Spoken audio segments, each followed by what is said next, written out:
Welcome back, everybody. The World Federation of Advertisers has backed the New Zealand advertising industry's call for global action to ensure there is no repeat of the live streaming of the Christchurch terror attack on Facebook. The country's biggest advertisers have voiced concern over the social media giant's ability to regulate live content. Facebook has said it will ban white nationalism posts in its effort to tackle hate speech. The company said it has been working on the change over the last 3 months.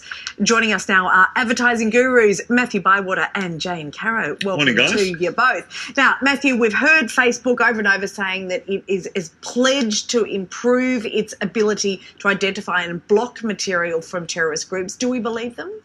Oh, we do, and to be fair to Facebook, this is a difficult task. This is not like media of old. I mean, you've got 1 billion plus publishers publishing every single second of the day, so it's very hard to keep hold of. They've already been through some congressional hearings in the United States where they copped a lot of flack for when they were censoring information, which side of politics it landed on, and so forth. So they're trying to find this tightrope between being that sort of democratisation of the web, but also making sure we clamp down this type of hate-type speech. Yes, which is all very well, of course. However, we couldn't show those pictures live on Weekend Sunrise. We couldn't broadcast those pictures live on the radio. We couldn't even show a photograph on the front page of the newspaper because we're regulated. Yes. Are they regulated, Jane? Well, it doesn't appear that they are, but I do take Matt's point that it is a very different beast. This, television, old-style media is centrally controlled, whereas Facebook is controlled by its audience. So Facebook doesn't actually put out much content itself. You do. You provide the content, we watch it.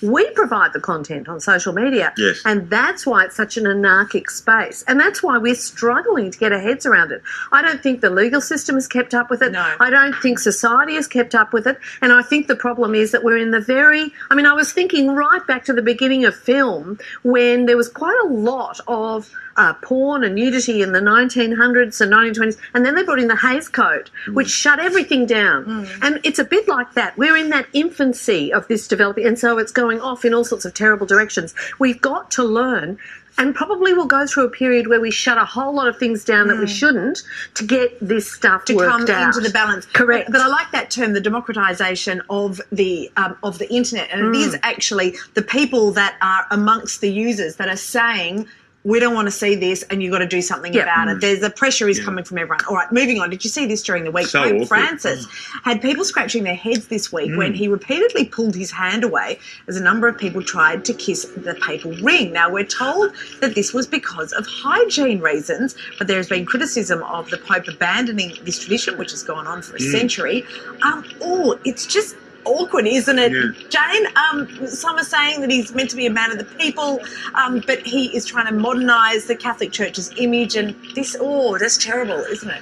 If you're going to do something like this, just a heads up, tell the people who are about to approach you and say, the Pope would prefer if you didn't kiss his ring.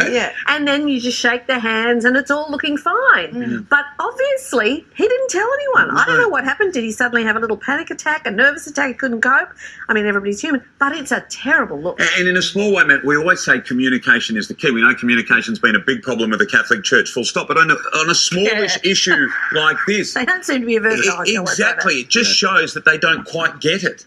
Yeah, and it may have been for good reasons. I mean, he may have been protecting the people kissing the ring. But just say it to somebody down Tell the line. someone Exactly. first. You would think that it would be a pretty easy message to get through. Instead, we're just going to hold hands. You can bow or whatever. or hold Bow and hold hands. hands, and this is what we're going to do. But I don't think it was thought through. It looks to me that something's going on inside his head. That he needs to therapy.